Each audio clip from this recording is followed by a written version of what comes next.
as well. And I think you have that capacity again. And I think everyone accepts, I mean, you cannot have a rogue state with a nuclear weapon or the capacity for a nuclear weapon. Iran was the sponsor of terrorism. We sanctioned Iran, all European countries did, as a terror, and the IRGC in particular as a terrorist organization. They sponsored Hamas, they sponsored Hezbollah, the Houthis, they created mayhem, a most maligned force in the Middle East. The Irish position has always been ultimately, can we resolve this can we get peace? And obviously there's preconditions before you get to that situation. We had our own conflict, which went on for 30 years, and we learned a lot from that in terms of how to try and bring about peace. And I think I've listened to you in terms of, you're correct. I mean, our hearts go to the Iranian people who have been repressed and suppressed for so many years, culminating in that savage murder of thousands and thousands of Iranians some months ago. No one was in a position to do anything about that. I think, and likewise with Ukraine, I mean, the Russians did invade Ukraine, have attacked civilian infrastructure and so on like that. And for the people of Ukraine who just want peace and an opportunity to live, I think we have to continue to work to see, can we bring peace, different regime to Iran where Iranians can live in peace again, and the people in the Middle East can live in peace. And you're doing your bit there in terms of the work in Gaza and so on like that. And I think that's what we want, is a peaceful resolution of conflict. That's where we come from as a small nation. Right. We've been peacekeepers all our lives, and we're the longest-serving nation in terms of provision of peacekeeping forces in the world, as it turns out. But we think ultimately all conflicts come to an end, and I think we have to try and work towards that end. And I'm sure European leaders and the US administration will engage, and hopefully we can get a landing zone somewhere. I mean, the only thing, and I agree with everything you said, but we helped with Ukraine. Yes. And they don't help with Iran. And they all acknowledge that Iran can't have a nuclear weapon. You yourself say it, these are horrendous people. These are the worst people. And going back to Hitler, right? Going back to Hitler, these are the worst people. That's a long time ago.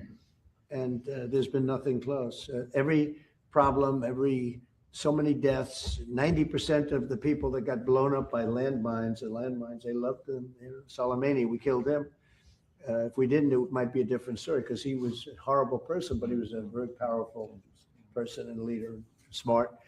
But we killed him. If we didn't, I think you'd have it. I did. But I think it would have maybe a different situation. It wouldn't have been so easy as it has been, because it has been very easy. It's all of their military is there, but you can always have somebody drop a mine in the water. It's like terrorism. Yep. And then you have the people that own the billion-dollar ship saying, well, let's not move that ship yet because we want. So we thought that Europe would help that, because they do have some minesweepers. But it's amazing that, they all said, what a great job. They would call me congratulating us on the great job we did with respect to Iran, and we knocked the hell out of them. They're no longer the bully of the Middle East. They were known as the bully of the Middle East, and they're not the bully anymore. But you would have thought they would have said, we'd love to send a couple of minesweepers. It's not a big deal. It doesn't cost very much money. But they didn't do that. So, I think it's very unfair to the United States. Not to me, but to the United States. Go ahead, please. Keir Starmer isn't making... She's a fantastic reporter, by the way. Go ahead. Thank you. The Prime Minister isn't making the case to the British public as to why he should be supporting you. Could you do that now, talk to the UK and to GB News viewers about why it's in their interest that we help you? Well, because we have a tremendous long-term relationship with the UK. I mean, people would say it's the best. I don't want to get into that, but we've had, it was the longest, the oldest, should be the best. Always was the best until Keir came along, and I like him. He's a nice man. He says everything beautiful. He's a very nice man with a beautiful family. Everything's perfect, but he doesn't produce. And I think it's very inexpensive. I just said, you don't have to send me aircraft carriers. Send me a couple of minesweepers. We don't need your aircraft carriers. But even the aircraft carriers, he would only send them after we essentially won. I mean, he's sending them when there are no planes left. when the missiles are down to 8%, they have like 8% of the missiles. The rest we demolish the missiles, and the factories, largely the factories are going even as we speak. They just hit another factory. They have a lot of missile factories. They have a lot of drone factories. And so he's, wants to send them when we don't need them. But would like to have minesweepers, because just in case. We don't know that there are any mines now, because we wiped out, I think, 24. They actually have to think of this for a country. They have 24 boats that do nothing but put mines in the water. This doesn't sound like a great country. This doesn't sound like a friendly country, but we killed all of those boats. They're at the bottom of the sea. So we don't even know if there are any mines there, but if there are, we'd like to have a little help in finding them. Probably most importantly. Would you like to change the Prime Minister? Do you have confidence in Keir Starmer? Would you prefer to deal? Well, it's not for me. It's really for the people of the UK to have confidence. Of course, but is he I've been very critical of Keir, and I did it in a friendly way. I said, if you don't change your energy thing and get away from windmills and go back to oil and gas, and you have something that's no other country has. Very few countries have anything like it, the North Sea. You have some of the greatest oil and oil deposits in the entire world, the North Sea. They don't use it. You buy a lot of your oil from Norway. You know where they get their oil? From the North Sea. And you pay a very big price. So why are you paying a lot of money? And I tell them, and you have the better part of the North Sea. So why aren't they taking the oil from the North Sea? Why are they buying oil from Norway? But they have windmills all over the country, destroying those gorgeous Scottish fields and those beautiful fields all over the windmills, which don't work. They're tremendously expensive. And the best testament to that is the windmills are made in China, but China doesn't use them. You know what China uses? Coal. They're building 58 coal-fired plants right now, and that's up to them. But these foolish countries that are buying windmills, putting them out of business, I'm proudly telling you that we're going to try and have no windmills built in the United States during my... Because they're very bad. They're very bad environmentally. They kill the birds. They're unsightly. They make a lot of noise. And for some reason, the environmentalists love windmills, okay? You say he's a very nice man. I think he's a nice man. I think he's a nice man, but I disagree with him on two things primarily. His immigration policy is a disaster, and his energy policy is a disaster. And they're about the biggest policies you can have. You've allowed millions and millions and millions of people to come into your country that shouldn't be there. And by the way, that's all over Europe. Europe is a different place. It's a different place. And I originate, to put it nicely, many of us do, from Europe. I love Europe. I've spent a lot of time in Europe. It's a different place. Bad things have happened to Europe. Very bad things. And you better do something about immigration, and you better do something about energy, or you won't have a Europe. What's your time frame, Mr. President, for when cargo ships can safely go through the Strait? It won't be, I don't believe, too long. We're knocking the hell out of the coast. It's basically the coast and the water, and it won't be too long. And the Middle Eastern states, including Israel, by the way, who has been terrific, the Middle Eastern states have been helping us a lot. Go ahead, you, please. Mr. President, on fuel prices, what do you have to say to the people in Ireland who are paying so high prices because of your war in Iran? Well, I think the people in Ireland are very happy that I'm getting rid of, I have a lot of friends from Ireland. They're very happy that I'm getting rid of a nuclear terrorist. And as soon as that war's over, which will be soon, your prices are going to drop like a rock. You watch. I've been very good at predicting. No, in the back. Yes. What do you think about our president's comments that your actions on Iran is breaking international law? Say it. What do you think about our president's comments? Can you speak? You're speaking right into your phone. Mr. President, how do you respond to the increased attacks by the Iraqi militia groups against the U.S. Embassy and consulate in the Kurdistan region? You want to answer that, JD? you want to? Yeah, well, Marco, obviously the Secretary of State, has control over the embassy. Look, there have been a lot of militia attacks against our base, or our embassy in Iran. I think Marco's done a good job of limiting the number of people who are at that embassy so we can provide essential functions, but also protect our people. But it goes to show there are a lot of terrorists in that region of the world, and we've got to eliminate them when we find them. And you can't give them nuclear weapons.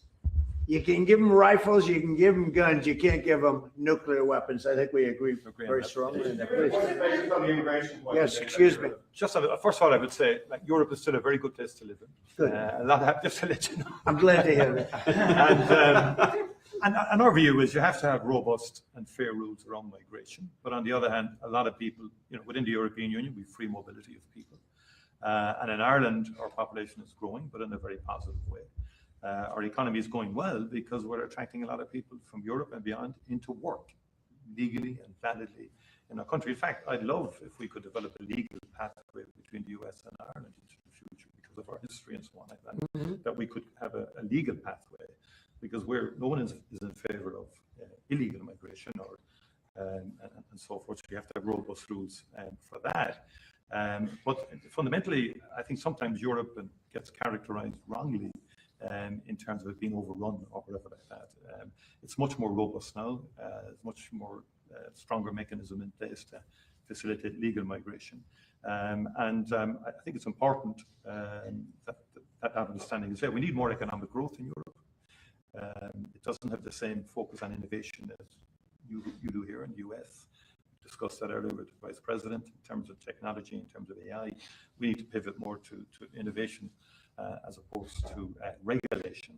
I think investing in people, and that's the key to, I think, our collective future. We do learn lessons. We're doing things and picking it up. Yeah. Prime Minister, Mr. President, the Irish President has said that your war against Iran is illegal, it's an attack on international law. Who said that? The Irish President. Look, he's lucky I exist. That's all I can say.